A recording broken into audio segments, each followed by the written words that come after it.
Hello viewers, welcome to ராவ்ஜூஸ் Tamil kitchen.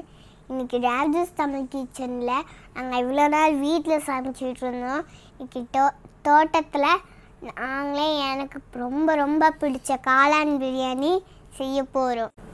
காளான் பிரியாணி செய்ய ஃபஸ்ட்டு அரிசி ஊற வச்சுக்கலாம். ஜீரக சம்பா அரிசி எடுத்திருக்கேன், 1 கிலோ எடுத்திருக்கேன். கப்பில் அளந்துக்கோங்க. 1 கிலோ அரிசி வந்து 2.25 கப் வந்திருக்கு.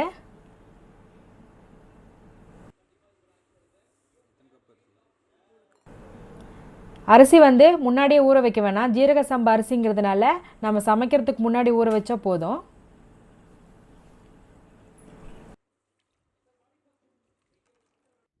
அடுத்ததாக பாத்திரத்தில் வந்து எண்ணெய் ஊற்றிக்கோங்க.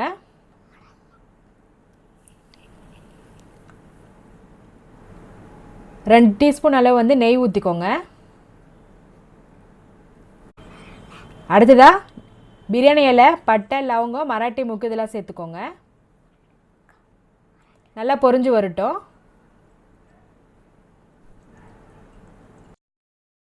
பெரிய வெங்காயம் வந்து ஒரு 3 கட் பண்ணி வச்சுருக்கேன்.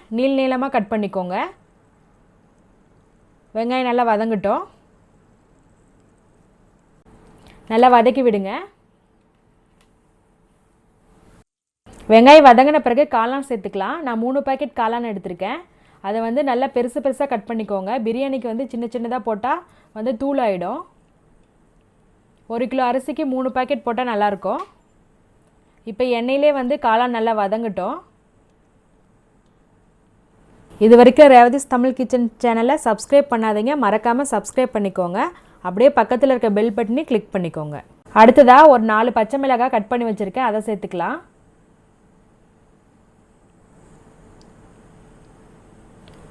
புதினா இலை சேர்த்துக்கோங்க.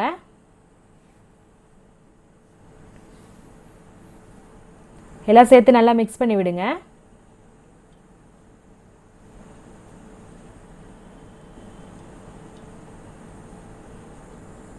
காளான், பச்சை மிளகாய் எல்லாம் நல்லா வதங்கிடுச்சு.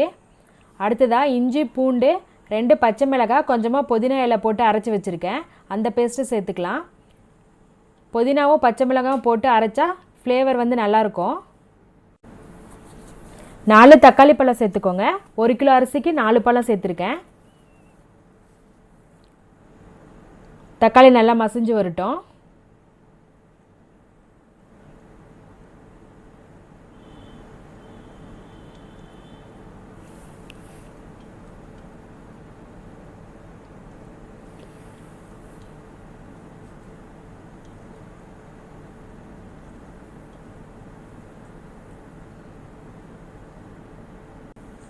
உப்பு வந்து தேவையான அளவு சேர்த்துக்கோங்க. தக்காளி வதங்கிறதுக்கு மட்டும் சேர்த்துக்கோங்க.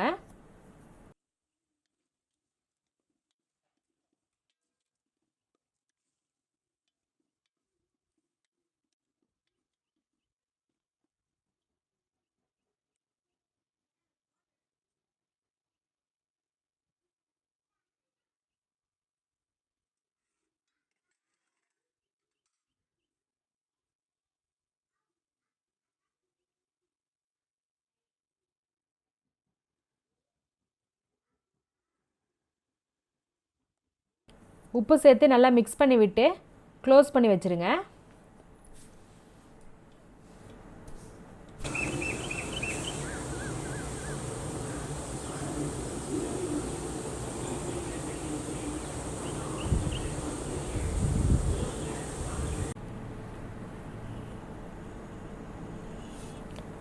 தக்காளி நல்லா வதங்கிடுச்சு. அடுத்ததாக மசாலா சேர்த்துக்கலாம்.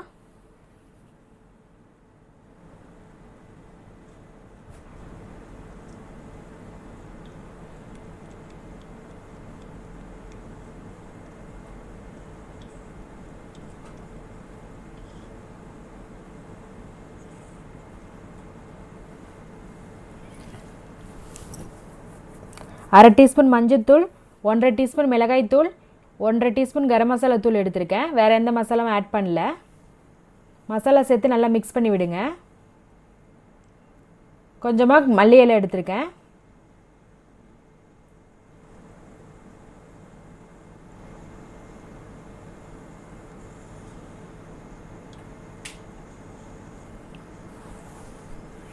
ஒரு 2 நிமிஷம் மசாலா வந்து எண்ணெயில் வதங்கட்டும்.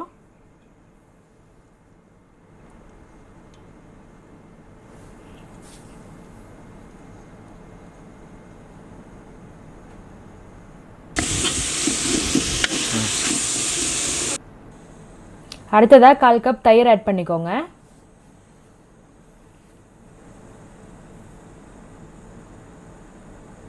ஆட் பண்ணி நல்லா மிக்ஸ் பண்ணி விடுங்க.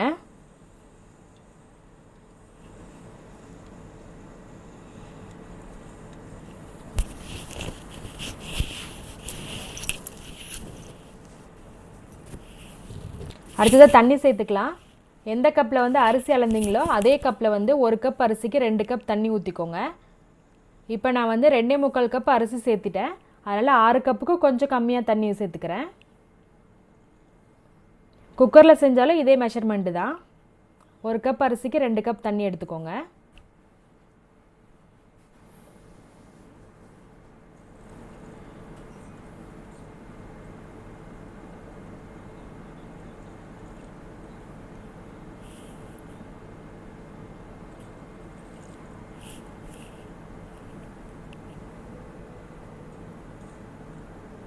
தண்ணி நல்லா கொதி வரட்டும். அதில் கொஞ்சமாக உப்பு சேர்த்துக்கோங்க. ஆல்ரெடி தக்காளிக்கு உப்பு சேர்த்துருக்கேன். இப்போ பிரியாணிக்கு சேர்த்துக்கோங்க.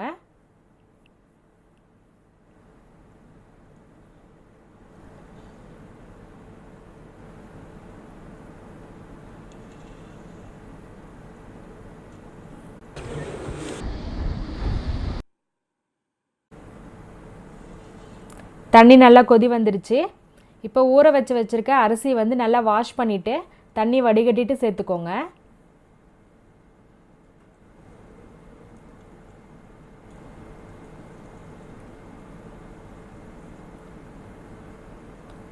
அரிசியில் இருக்க தண்ணி வந்து சேர்க்க வேணாம்.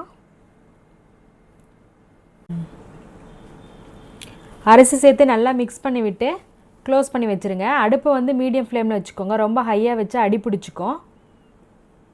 இப்போ 3/4 வாசி வெந்த பிறகு நம்ம தம் போட்டுக்கலாம்.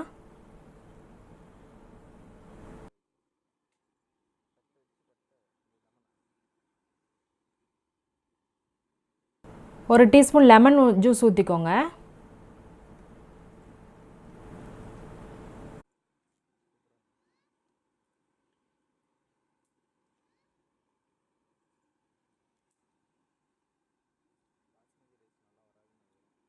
உப்பு வந்து கரெக்டாக இருக்கான்னு செக் பண்ணிக்கோங்க. உப்பு பத்தலைனா இந்த ஸ்டேஜ்லேயே போட்டுக்கோங்க.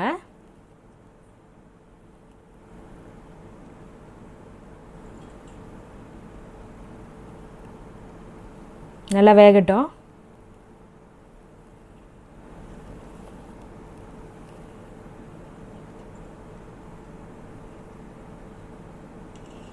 க்ளோஸ் பண்ணி வச்சுருங்க. இப்போது சாதம் வந்து பார்த்திங்கன்னா 3/4 வாசி வெந்துருச்சு. தண்ணி நல்லா சுண்டிடுச்சு. இப்போ தம் போட்டுக்கலாம். நல்லா மிக்ஸ் பண்ணி விடுங்க.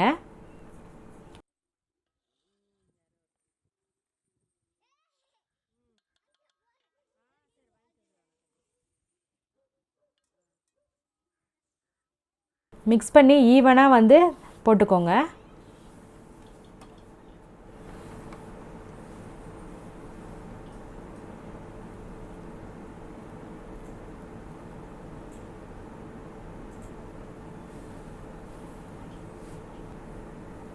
இப்போ மேலே கொஞ்சமாக புதினா இலை, கொஞ்சம் மல்லி இலை சேர்த்துக்கோங்க.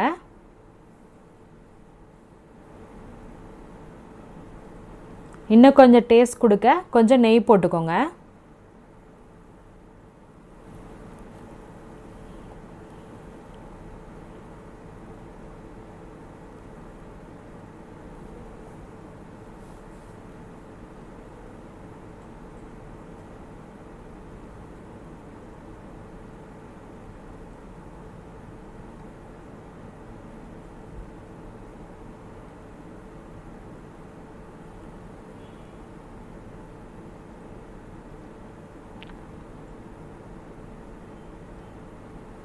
இப்போ வாழை இலை போட்டு க்ளோஸ் பண்ணி வச்சுருங்க.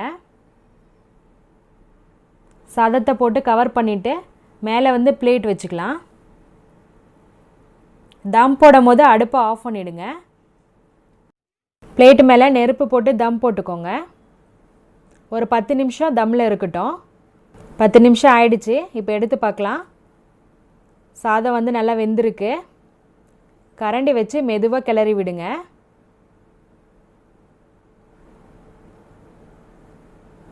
வேகமாக கிளறினா உடஞ்சிரும் சாதம்.